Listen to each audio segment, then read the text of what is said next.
Right. Hello and good afternoon, everyone, and welcome to the latest Joining the Dots webinar on the topic of road safety factors.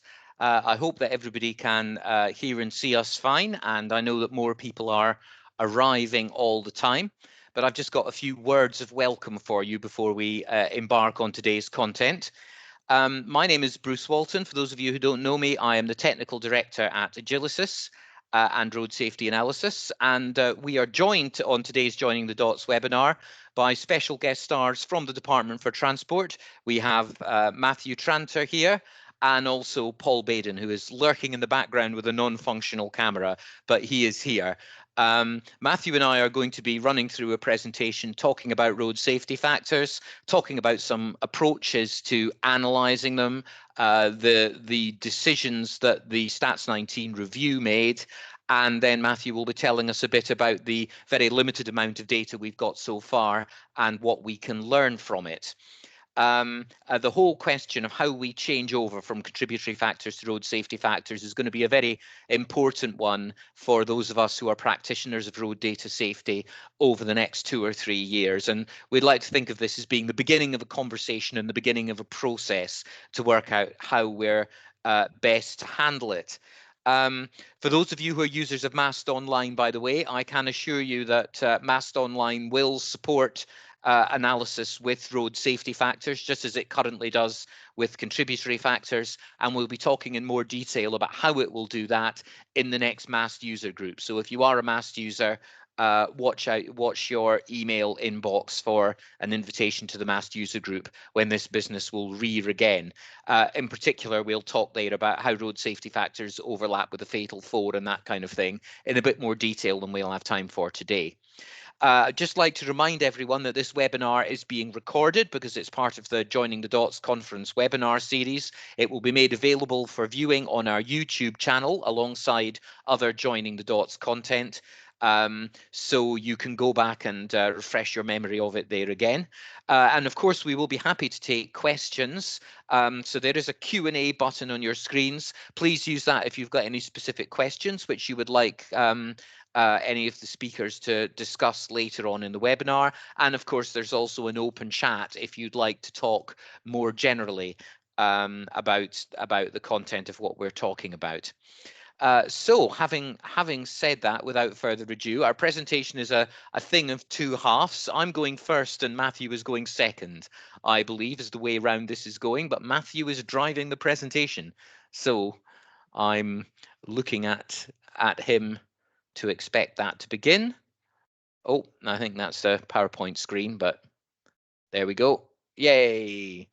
Okay, so the part of the presentation that I'm going to be giving is going to be talking about the review to Stats 19 that was undertaken a few years ago that resulted in the birth of road safety factors and how we can go about future-proofing the way that we use contributory factors so that the changeover from contributory factors to road safety factors could be smooth. But what I'm talking about is how I see it happening in theory. Matthew has the advantage of being able to talk a little bit about how it's actually going to happen in practice, which will be most interesting to see. So next slide, please. I'll just begin with a quick reminder of the contents of the review. Stats 19, of course, as I'm sure almost everyone in this webinar knows, but just for completion, is a data set collected by police that records injury collisions on public roads where vehicles were involved. Stats 19 is actually technically the name of a paper form, which mercifully very few, if any, people are still using. But Stats 19 has become embedded in our professional language, so we've got pretty much no choice but to call it that, whether we like it or not.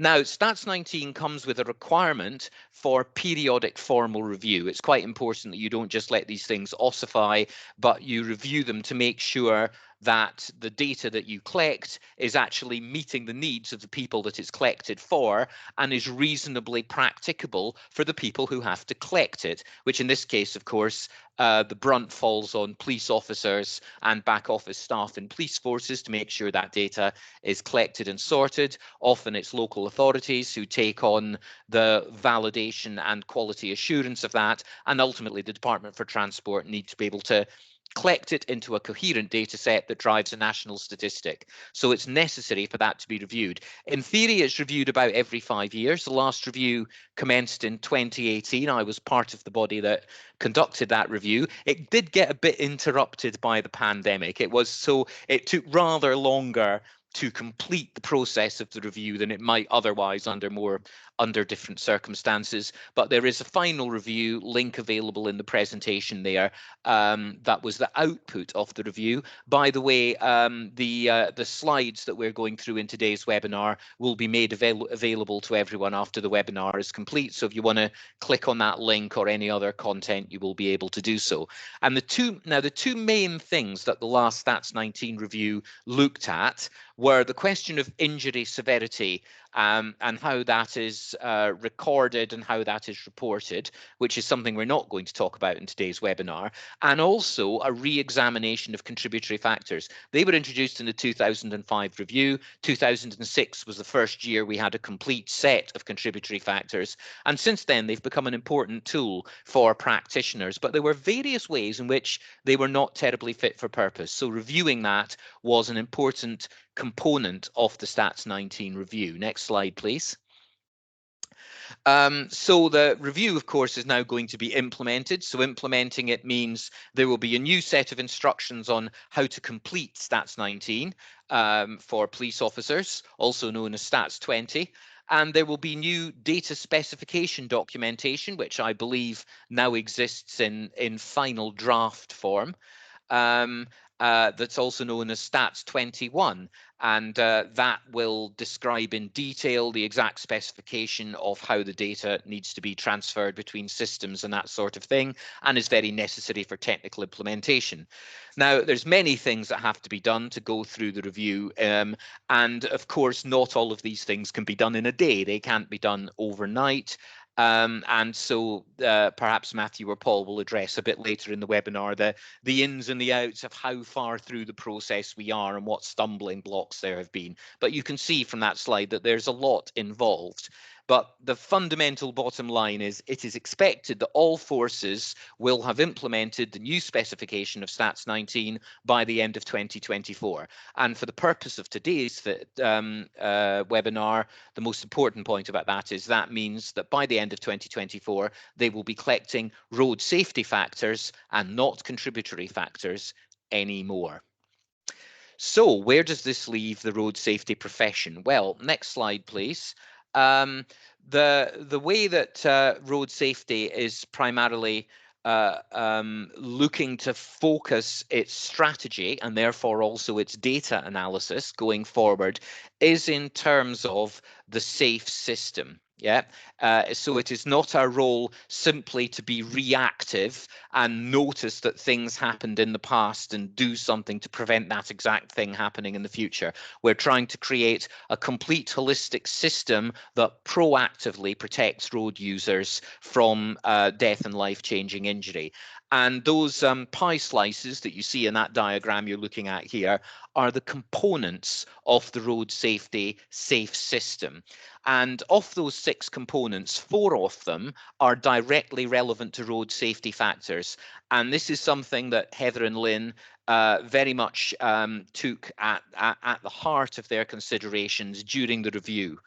And the 4 components of the safe system, which have just had boxes appear around them, are the 4 which are very much relevant to how we go about looking at the whole question of causality and contribution of various different factors, various different parts of the road system, how they contributed to the crash. And therefore, we need to collect and understand the data in terms of those components so that we can proactively address making the system better. in terms of those components. Now, the safe system is something that was um, really only existed in academic terms. It didn't exist in practical terms back in 2005. So it wasn't something that the design of the contributory factor system really took into account at all. But it very much was taken into account from the bottom up when the road safety factors were devised. So let's have a look at a comparison between contributory factors and road safety factors so we can see how that works. And Matthew correctly interprets that I probably wanted the next slide at that point. So on the left-hand side there, you see a table of the categories of contributory factor that existed in the old grid. There were 9 different categories of contributory factor.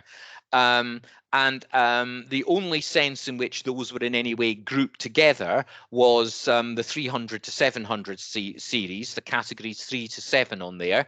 So if you click on Matthew, those ones that have got a box around them, those categories of contributory factors should only be applied to a driver or a rider of a vehicle involved in a collision, whereas the other elements could be involved to any participant in a collision, potentially including pedestrian casualties. But other than that, those categories were kind of independent of each other and didn't have a relation. But the road safety factor categories are grouped very differently, and the way that they've been grouped is very much informed by the safe system. So they're not numbered anymore, they're lettered, they're listed there in alphabetical order. You'll notice that the bottom 3, road, speed and vehicles, all correspond directly to one of the components of the safe system. So all the road safety factors in the R category that begin with R followed by their number are intended to address the safer roads component of the safe system. The same things are true if ones that begin with S are about safe speeds, the ones that begin with V are about safe vehicles. But the top 3 are a little bit different. And if we just click on, we'll get a box around those top 3, because those top 3 all refer to a single component of the safe system. They all refer to safer road users.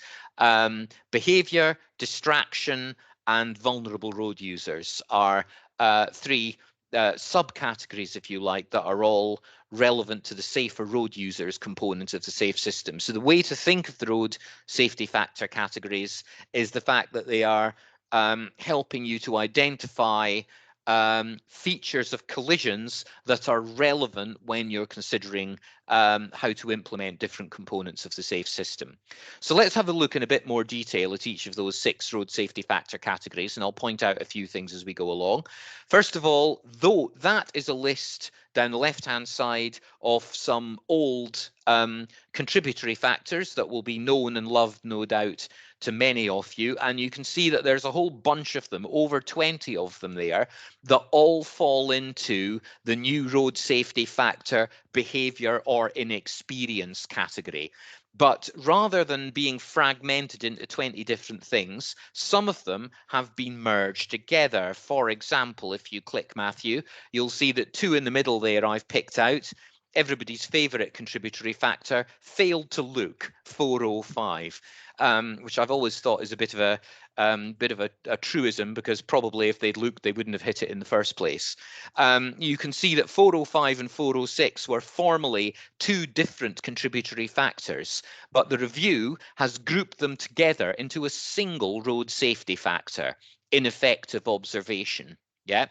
It has been found that 405 and 406 wasn't actually an analytically useful difference. It didn't tell you anything particularly important or useful about the behavior of a road user, which was 405, compared to the behavior of one that was 406. Wasn't really an analytically useful difference. All it was doing was creating work for a police officer who had to decide whether one or both applied. They're both different ways of phrasing the fact that a road user was ineffective in their observation of the road environment. Therefore, they're effectively the same thing, and so they've been grouped together into a single road safety factor.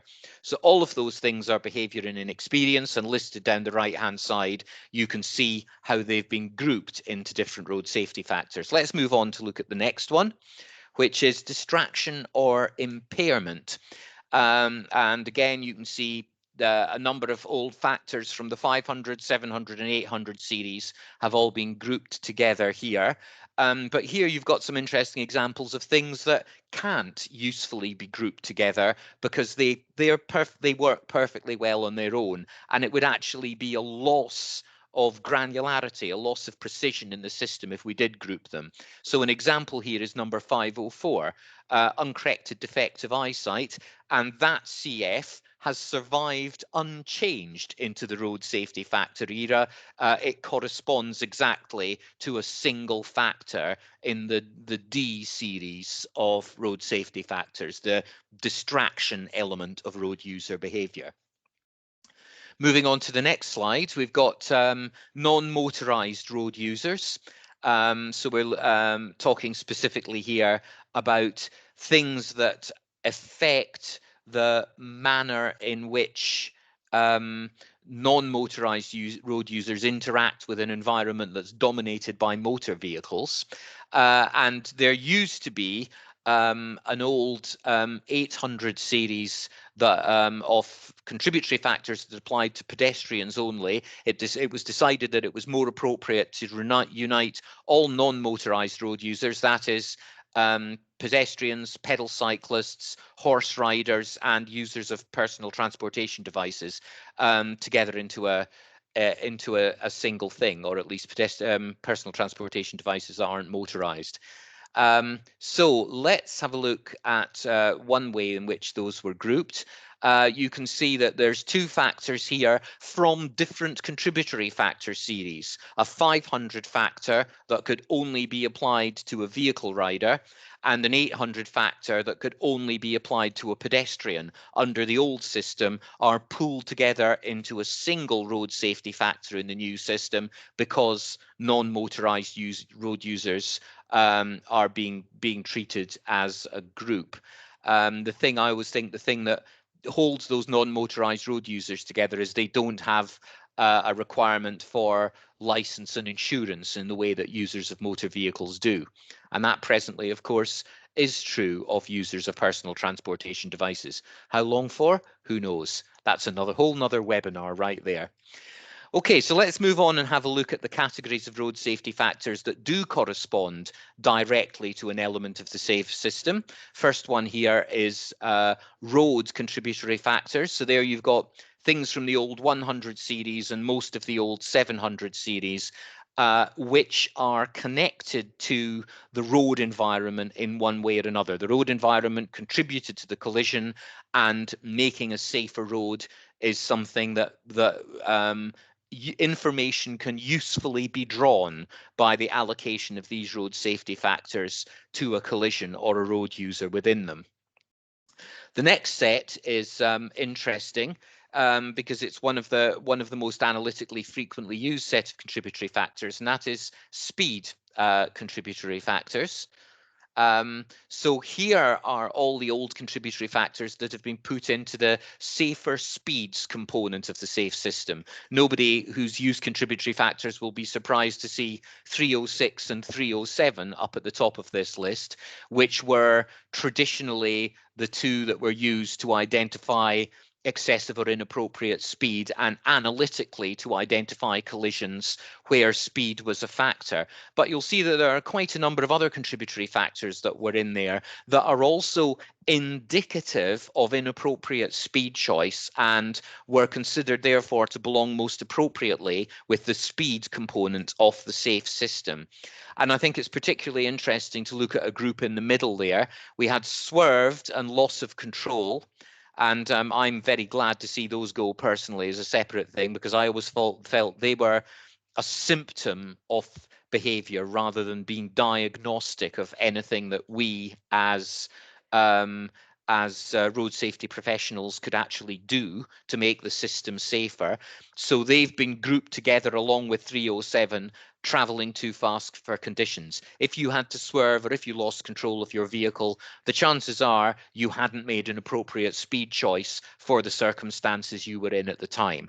And that's been the way that they've grouped. Interestingly, you'll see that we also have dangerous or reckless driving and riding, 601 and 602. Which, when people had been doing analysis based on something like the Fatal Four, for example, they would have taken 601 and 602 separately from speed.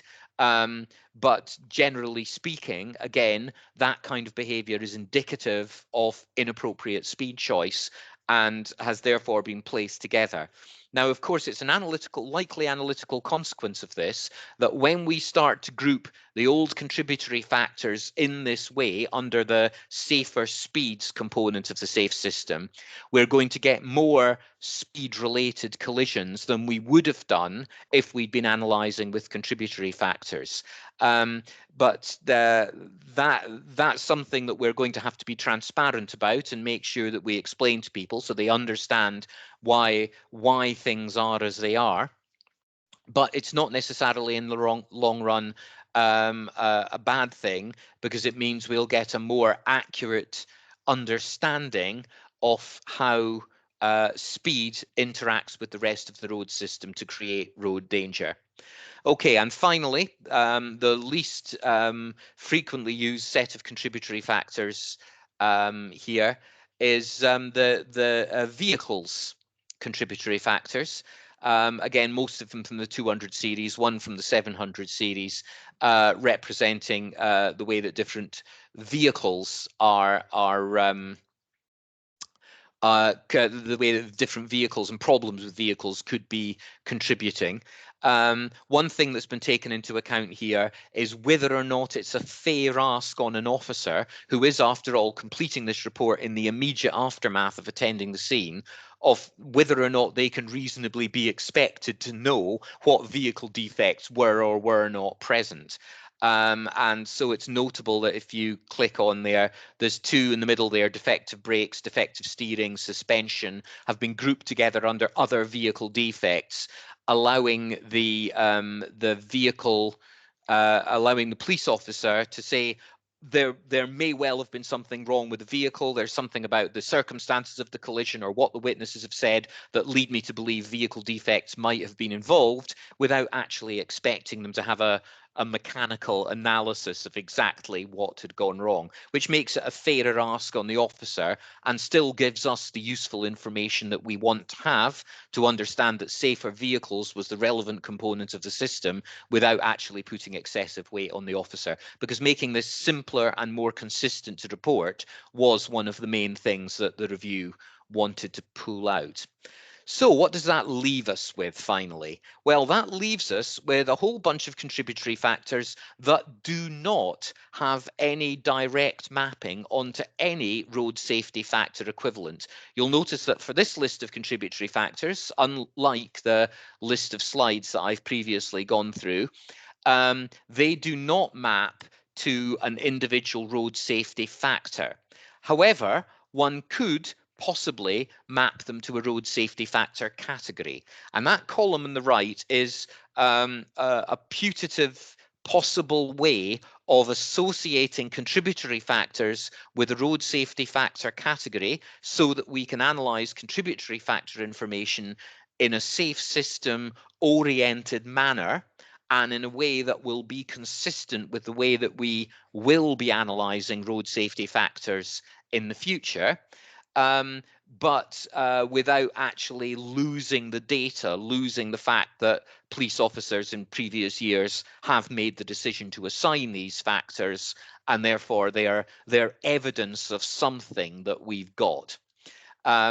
So it might be possible, and it's an open question. I'm not stating this as a statement. It's very much an open question. To what extent is it valid to use contributory factors that no longer map directly onto road safety factors, or that map onto Stats 19 in different ways? because there are other entries in other Stats 19 fields that cover them off. To what extent is it reasonable for us to keep the past historical fact that those have been recorded by means of associating them with road safety factor category? This is something we've already started to investigate with our clients. We're looking into what the analytical value and consequences are of keeping the information about historic deleted contributory factors by associating them with a category, rather than going all the way down and associating them with an individual factor, which for one reason or another has not been done. So that gives you an overview of where road safety factors came from, why they are the way that they are, and some of the consequences of mapping contributory factors onto road safety factors, and also the consequences of the fact that not all contributory factors have been mapped. I will just briefly mention one that has completely irrevocably gone, by the way, down at the bottom of that list, contributory factor 999, other, please specify. Now, in reality, it's incredibly difficult to use input from that analytically. Information that was in 999 probably ought to be in a written crash description for use by the relevant force and the highway authority, but it's not appropriate for it to be recorded as a road safety factor. So 999, I think, has to go. But all the others, I think, potentially have analytical value to be kept by association with a category. Okay, at that point, I'm going to mercifully stop talking, and I'm going to hand over to Matthew, who's going to pick up where I left off and talk a little bit, I understand, about real data and things we actually know about how road safety factors have, in some parts of the country anyway, been reported. So, Matthew. Thanks, Bruce. So I assume everyone can hear me okay. I can only see Bruce. So Bruce, can you just indicate you can hear me okay? Right. Okay.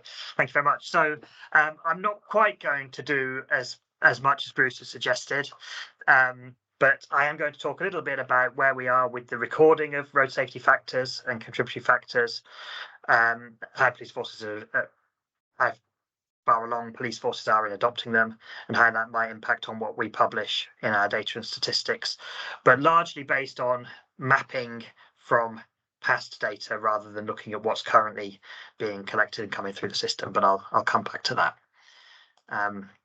So just a little bit first about contributory factors and how we share those with people. So DFT, I should have said I work in the road safety statistics team if you don't know me, and I work with Paul Baden. So Paul works on collecting the data from the forces, collating it into a database, which we then use as the basis for our published statistics, and we also publish where possible the underlying data. So that includes contributory factors. Although, because at the collision level contributory factors are considered sensitive, we only publish either aggregated figures in tables like the one that's shown there, or in high-level analyses, or we share data with responsible users such as Bruce via our end-user license agreements, and then they can be put into other systems such as VAST and accessed that way. But we don't see this fundamentally changing as we move from contributory factors through to road safety factors. But of course, what is going to change, as Bruce has touched on, is the content of the factors and what's actually collected. So I'll just say a little bit about where we are in terms of the implementation of the Stats 19 review, which is, again, as Bruce said, where these changes have come about from. So police forces that are used in the crash system, collision reporting and sharing system, which is about half of the forces in Great Britain, I think maybe slightly over half now, actually adopted the new specification from early November last year. So in those forces, we are getting information coming through as road safety factors rather than contributory factors. In some cases, that's because the police are directly recording road safety factors rather than CFs. And in some cases, although the officers are actually still collecting and recording CFs in in the form, as it were. They're being mapped across to road safety factors within the crash system. The remaining forces, we expect to adopt the new specification, as Bruce said, at some point during this year, during 2024. But at this point, there are none that apart from the crash forces, that have moved to the new recording. So where does that leave us? So up to 2022, all the data that's been captured has been collected as contributory factors. In 2023, mostly it's contributory factor still, but from November, for some of the crash forces, a small proportion of records have been, the data's been collected as road safety factors, but it's sort of 95% plus contributory factors. In 2024, there will be still a lot of records where the data is being collected as contributory factors, but a bigger chunk that are being coded directly as road safety factors. And then hopefully, if all goes well, from 2025 onwards, the majority, if not all, of the data should be collected as road safety factors. So we've got this transition to make between contributory factors and road safety factors, and we've got, as Bruce alluded to, some decisions to make about how we do that. And we're starting to think about that in DFT. It would be nice, I guess, if we could be broadly consistent, and we're indeed drawing on some of the stuff that Bruce has already thought about with those factors that don't map directly into the new recording. But yeah, I will talk about what we're thinking of doing in DFT, and there's no expectation that others will have to follow that. The basis of our approach is that, again, as Bruce showed, you can map from contributory factors to road safety factors relatively easily, but it's not so easy to go back the other way because, again, as Bruce showed, it's a many-to-one relationship. There are sometimes several contributory factors that map into one road safety factor. So going forward, we can do everything. We can map the historic data onto the new basis, but we can't map the new data onto the historic basis. So I won't dwell on this one, but it's just to show we've got a spreadsheet which, rather like Bruce has already showed, lists all the existing contributory factors and maps them across to where they are in the road safety factor coding, which section they fall within and what the individual road safety factor is, or the ones that can't be coded, also noted there. So we will publish the spreadsheet. It's something we can share openly if people are interested, but it's basically what Bruce showed in the slides already. So we're using this to code what we've got as contributory factors into the road safety factor framework. And that's what I'm going to talk about now. So I'll start by just highlighting the current contributory factor categories in terms of how frequently they're recorded. Just for illustrative purposes, I'm using the latest year of data that's available, 2022, and I'm just looking at fatal collisions because that tends to be where contributory factors are recorded better or more completely. So in our analysis, we only analyse collisions with contributory factors where a police officer attended the scene, and that tends to be most, if not all, fatal collisions. So this is just for 1 year of fatal collisions as an illustration. These are the contributory factor categories that Bruce talked through in order of the ones that are most frequently assigned to fatal collisions. So the colours I will try to keep consistent through these following slides. The orange bit at the top, driver, rider, error, or reaction, there's a factor from that, one of the 10 factors within that category assigned to more than half of the fatal collisions. Then we've got impairment, distraction, injudicious action, which is where the speed factors come within the CF hierarchy, then behaviour and so on. And as we can see, as Bruce touched on, roads and vehicles at the bottom, those factors not very commonly assigned. And then we can look at individual factors as well. So these are sort of coloured by the categories to which they belong. So the top one's loss of control, as Bruce said, maybe not the most informative. That belongs to driver or rider error reaction category. Also got failed to look properly there, failed to judge another person's path or speed, poor turn. So those driver rider ones quite commonly assigned. Careless, reckless in a hurry as well. And we can see the two speed factors both make the top 10 when we're looking at these fatal collisions. I just present this now for comparison later once it's been mapped into the road safety factor framework. So this was just my illustration of something Bruce has already gone through, so I won't spend too long on it. This is just looking at the one category, the driver rider error or reaction.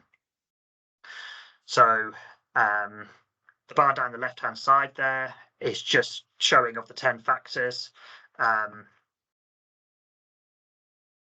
Top 4 that are numbered there: loss of control, failed to look, failed to judge, poor turn, account for the vast majority. So the size of those orange blocks is proportional to the number of collisions with that factor assigned. So within this category, those top 4 account for most of the recording.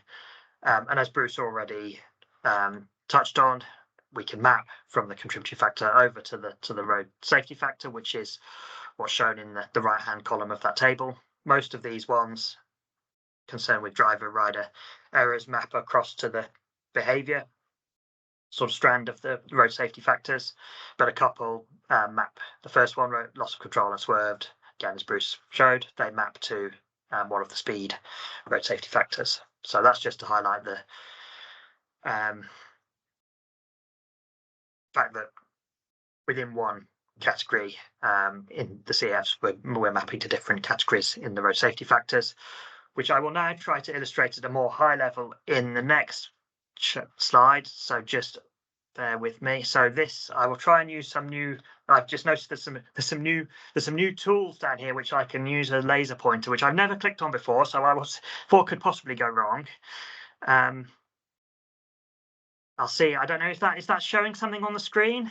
Okay, so let me just try and talk through this and explain what it's showing. So on the left-hand side here, we've got the contributory factor categories, and down here we've got each section sized by how frequently they're assigned to fatal collisions in 2022. So here's driver rider error or reaction, which is the most commonly assigned category. Then we've got impairment, distraction, injudicious action, which is the speed ones, behavior inexperience, and so on, all the way down to vehicles at the bottom, which is, as we've already seen, not very commonly coded. And then on the right hand side here, we've got the equivalents for the road safety factors. So as Bruce showed, the speed, behavior, impairment, distraction, road, non-motorized road user, and vehicle categories. And what I've done here is for each of the individual factors with contributory factors within the sections, mapped them across to where they belong in the road safety factor categories, sized by the number of times they're recorded within fatal collisions. So what this shows is, so the orange block that that was in the previous slide, most of those factors map here across to behavior. They relate to behavior as a road safety factor, but some, the loss of control and the swerving, map into the speed classification. So and that orange category effectively disappears in the road safety factor world. So that one splits, and then just by contrast, the impairment or distraction is largely mapped into the equivalent category within road safety factors. So that's drinking and drug use, I think, coming into that one.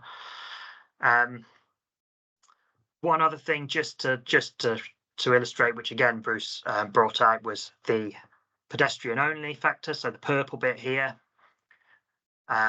Some do move through to the non-motorized road user grouping, but others will move into the category alongside the equivalent factors for drivers or riders. So in particular, impairment or distraction, things like pedestrian affected by alcohol moves along and is now grouped together with driver rider affected by alcohol. So that the remaining non-motorized road user category becomes slightly smaller chunk. And then we can look at it from the other way around. And so that just illustrates, most notably, the speed category, as Bruce again said, is not only capturing what was the traveling too fast for conditions and exceeding the speed limit, which is largely this red bit, but it's also bringing in loss of control and swerving, which is this bit, and the aggressive driving and careless, reckless in hurry, which is this bit. So that just illustrates what Bruce was saying. With the road safety factor approach, speed comes out, particularly in these fatal collisions, as much more prominently. And we will need to think about how we're going to communicate that in our statistics going forward. So that might be one to study in more depth with a slide rather than listening to me waffle on about it.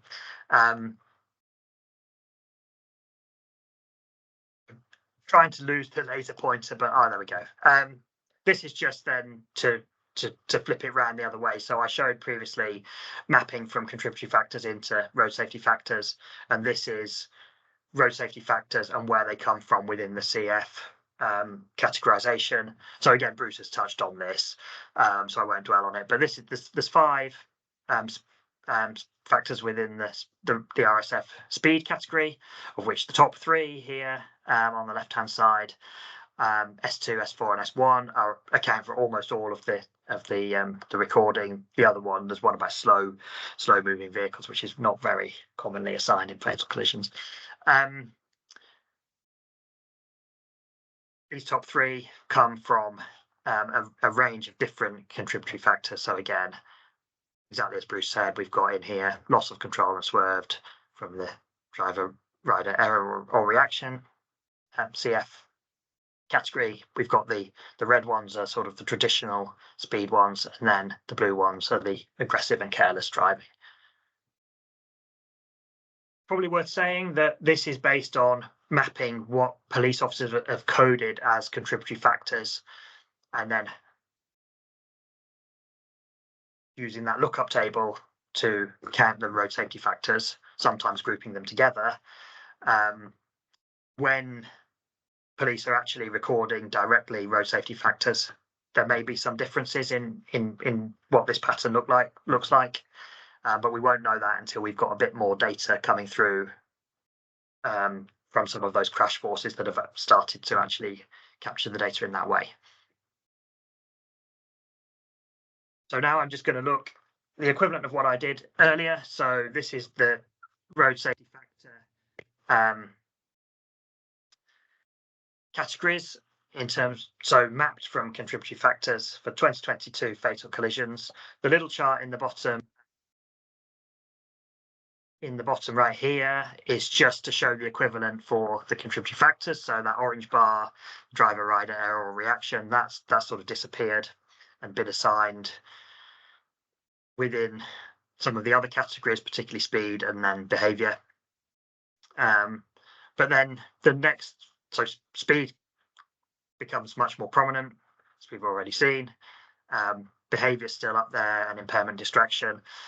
And impairment and distraction, for example, is slightly higher proportion of collisions with a road safety factor in that group than compared to contributory factors. And that's partly because we're now grouping in the pedestrians that are impaired as well, alongside drivers or riders. But broadly speaking, a similar pattern once you've lost the driver rider error category, and again, vehicles, roads, relatively less commonly captured. And Bruce mentioned about the factors that can't be assigned. So where it's possible to assign a contributory factor to one of the road safety factor sections, that's been done here. That leaves just 6% of there's 6% of the collisions where there's a factor that can't be assigned to any of the sections, which was, as Bruce said, was the 999. So there's the 6% clicking with that 999 factor. But again, as Bruce said, those ones weren't particularly useful for analysis anyway. So I don't think we've lost very much there. And then the same thing for the top 10 factors. So again, down here is the CF version, and here is the version based on road safety factors, color coded by which of the pillars, which of the categories they're within. So although the top one is now the ineffective observation, which is failed to look properly in the CF world, with some other things, again, as Bruce said, the next three here are speed related, partly because they've been recategorized, and things have been grouped in. Exceeding the speed limit is still sort of in the same position that it was, but things like traveling too fast for conditions now groups in that loss of control and the swerving, so it becomes much further up the list. And again, it illustrates the role of speed in fatal collisions perhaps a bit more clearly than in the CF world.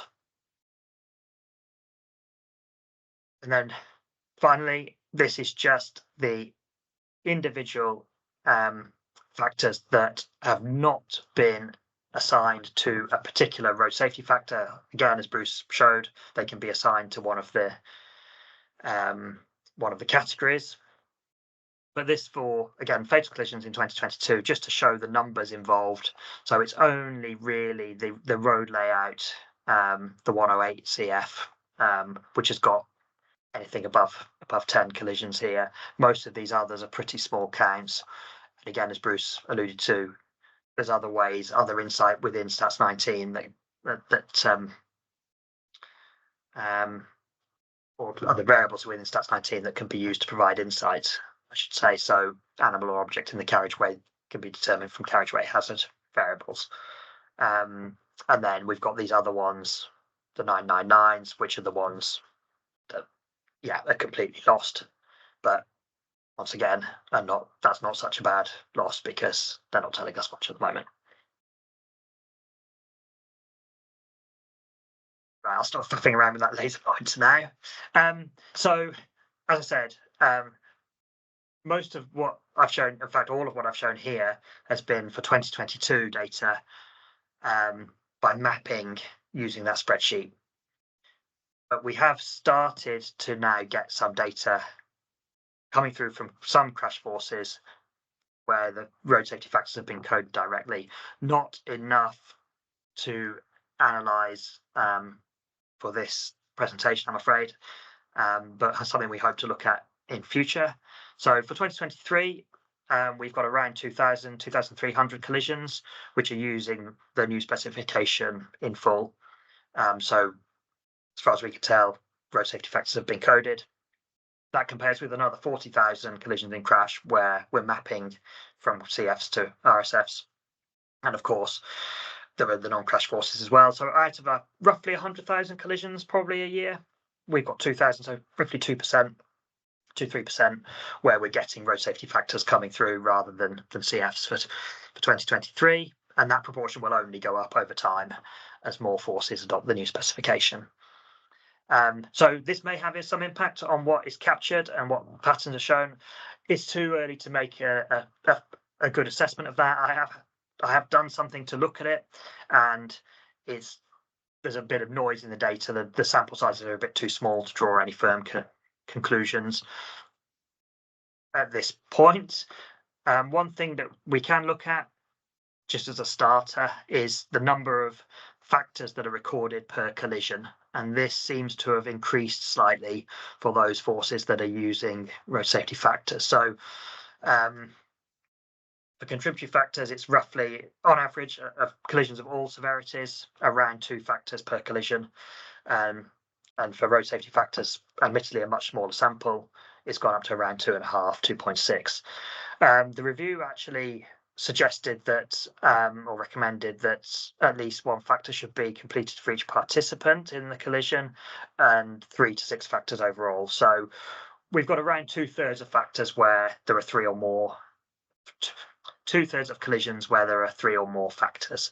So we're not quite where the review sort of wanted us to be, but moving in the right direction, I think. And we'll see what happens as road safety factors become more familiar. So watch this space on that. Much more to be gleaned from the 2023 and then 2024 data. So yeah, I'll rattle through these conclusions. So yeah, in very broad terms, the overall patterns are fairly similar. I think road user behaviour is much more likely to be captured as a factor than road or vehicle related factors. As Bruce said and shown, the new factors much better aligned to the safe system pillars and are clearer and more actionable. They highlight the impact of speed in fatal collisions much more clearly. And although we lose some detail in the mapping, that's not really such a big loss, at least at the national level.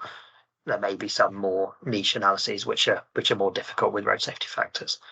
We've got a very small proportion of data coming through as properly as road safety factors, and we need to explore that in a bit more detail. But overall, based on this, we think that the road safety factors are going to be a big improvement in the communication of information around causality and contributory factors in collisions.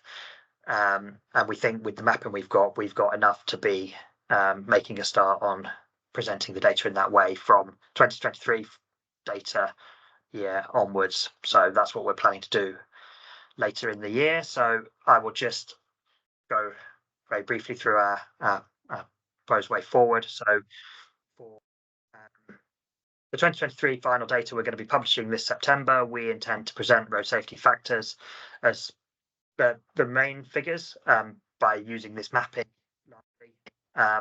but keeping hold of what we've already got published based on contributory factors, with a slight gap for 2023 because we've got that bit where they're being captured as RSFs and it's harder to map backwards than forwards. And then for 2024 statistics, which will be published in 2025, and then going beyond that, the road safety factor data will become increasingly the key data set. And we may not update the contributory factors. We certainly won't have comprehensive coverage of contributory factors. Within the raw data set, we will continue to record what's captured by the police, whether that's contributory factors or road safety factors. And of course, it'll be possible to map between the two using the lookup table. And then people can choose to, as Bruce is going to do, or indeed already doing, people can choose what best suits them and how they want to analyse the data. We welcome any thoughts on what we're planning to do, particularly if there's any concerns. But as I say, the raw data, provided people are approved and willing to apply for it, then you can get hold of that and analyse it as you wish. And then from our side, just to say what's coming next. So at the end of May, we're publishing provisional casualty statistics for 2023, and that will have a fact sheet of sorts setting out our proposed approach in slightly more detail and perhaps with slightly less waffle. And we will welcome any feedback at that point. And then later in the year, we will start to publish some data on road safety factors as part of the reported road casualties Great Britain. So that's everything from me. And I think, as we said earlier, as Bruce said earlier, we're very happy to take any questions. Shall I stop sharing there now, Bruce? Absolutely. Yes, I think you can stop sharing. Thank you very much for that, Matthew, for first of all showing us some real numbers of actual collisions expressed in road safety factor terms, and also for an indication of the path ahead that you'll be following, and we'll all be watching with interest in the coming months, or the coming year or two, I guess, as we all become familiar with this new way of looking at the data. I am going to ask for a few questions to be addressed, but I'm just going to address a few things that have come out in the chat. First of all, thank you to the colleagues who spotted the error on one of the slides, on the speed slide. The vehicle in course of crime contributory factor 902 does not, of course, map onto close following, because close following isn't a road safety factor. That was an error on the slide. That vehicle in the course of crime is one of those contributory factors that is surviving unchanged as a road safety factor. And is part of the speed category, but is its own one. So my apologies for that typo in the slide. I think that might have been a copy and paste error. There was a lot of copying and pasting going on in the creation of these slides, as you can imagine.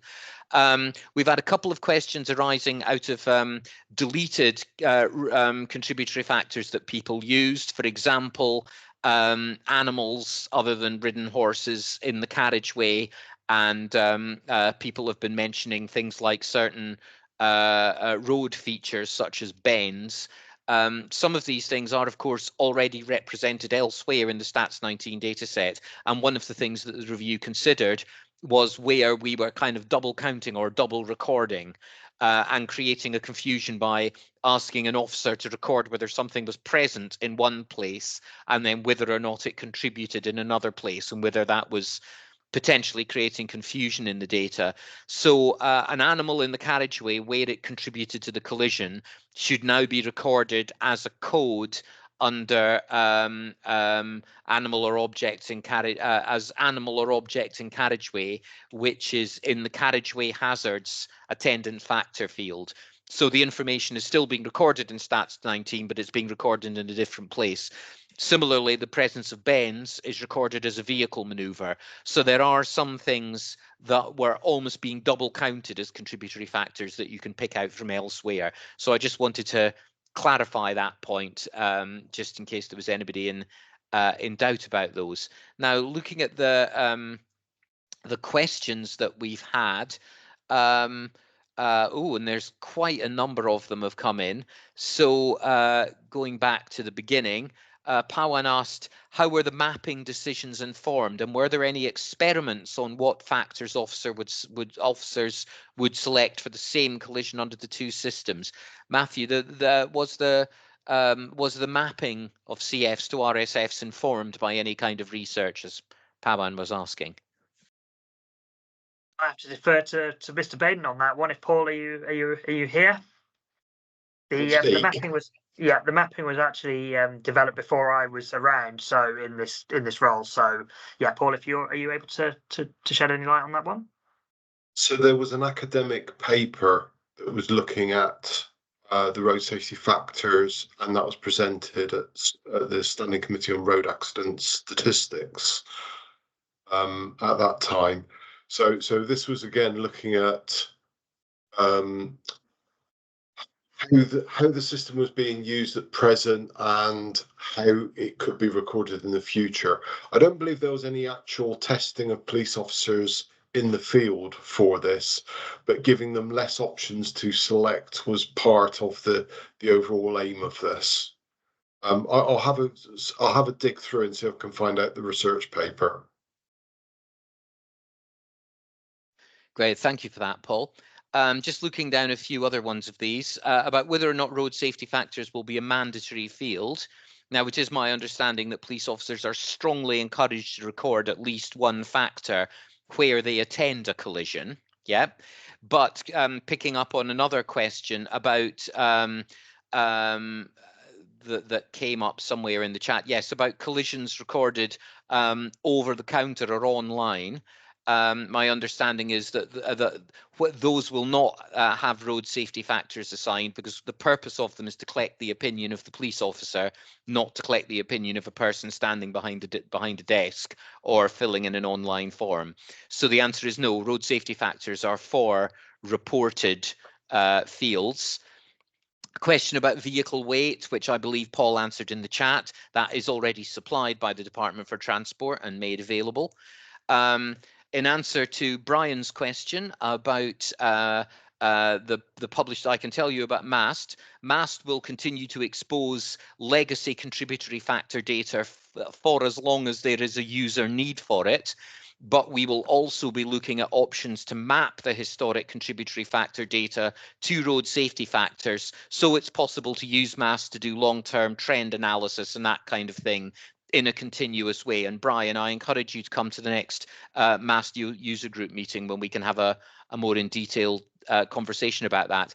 Matthew, will you continue to provide published road safety factor data, or will you just issue annual road annual road safety factor data, or will you continue to publish support the contributory factor data? Oh, similar answer for us, actually. I mean, in our published aggregate tables, we will, as I sort of alluded to at the end, we will two in parallel for some time, so that the one mapped from the other. And then as the contributory factors become less useful, we will retain the historic information, but we may not update them with the latest years when it becomes sort of a partial picture.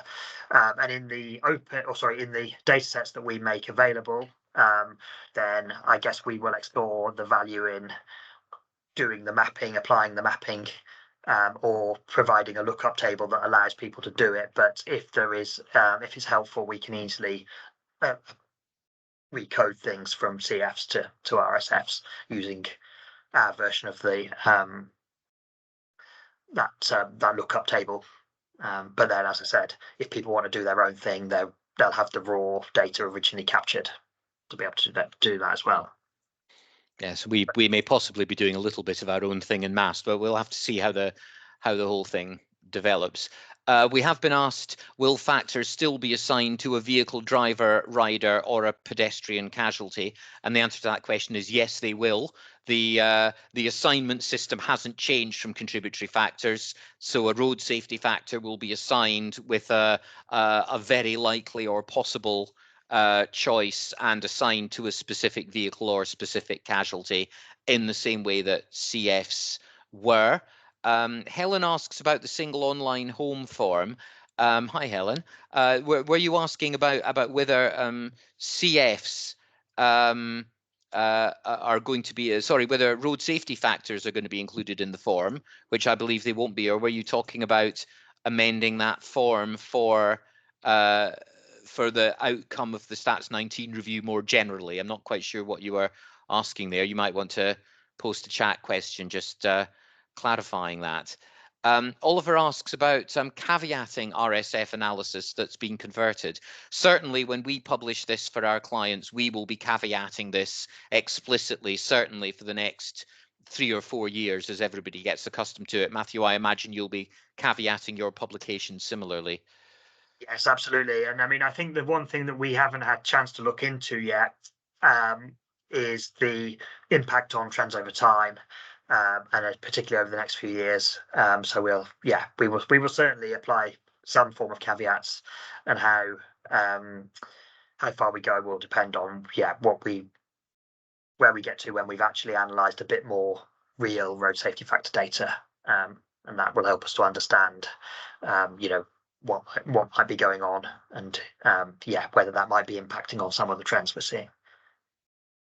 Yeah, and the last question that we've got there from Kate Fuller about the Older Drivers Task Force wanting to know about pedal confusion. I think it's a bit too late now to be considering adding road safety factors. I don't imagine that the list will be changed in the foreseeable future. It does cause an awful lot of work to make these changes to the system. So it may be that other approaches will have to be taken to collect data about specific issues, such as the pedal confusion issue that you arise. I imagine, Matthew, there won't be another Stats 19 review for a few years yet.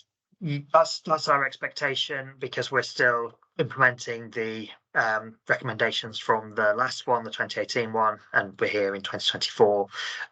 What we have got are annual meetings of the steering committee, the Standing Committee on Road Injury Collision Statistics, or SCRICS, what formerly used to be known as SCRAS. So we've indeed got a meeting coming up next week, I think it is. So that group will continue to monitor questions and things and gaps and emerging issues. And indeed, there's an agenda item next week, which is about things such as pedal confusion that have been raised. How do we log those? How do we review them? And what action, if any, can we take to address them in the interim between the this review and the next one?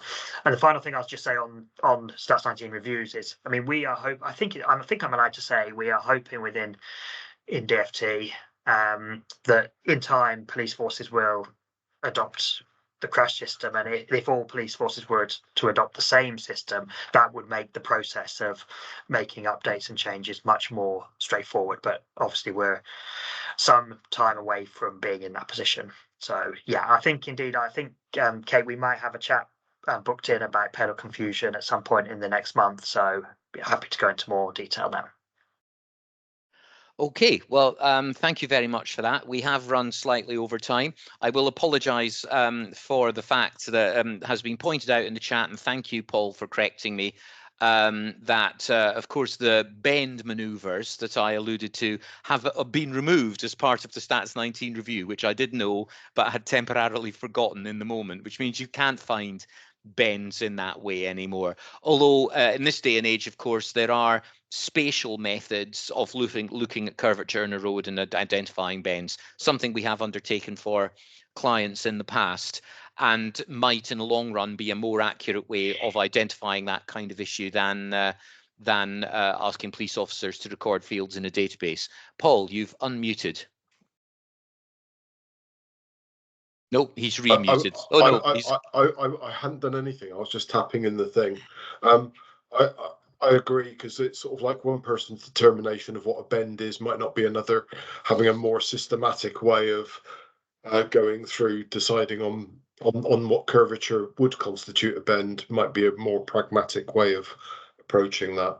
Absolutely. Well, that's very much our take on it. And that kind of analysis is now reasonably possible in a way that it wasn't several decades ago when the vehicle manoeuvres field was originally specified back in the 1990s. So perhaps we have better ways of approaching those kind of road layout and road geography questions now than we had in the past.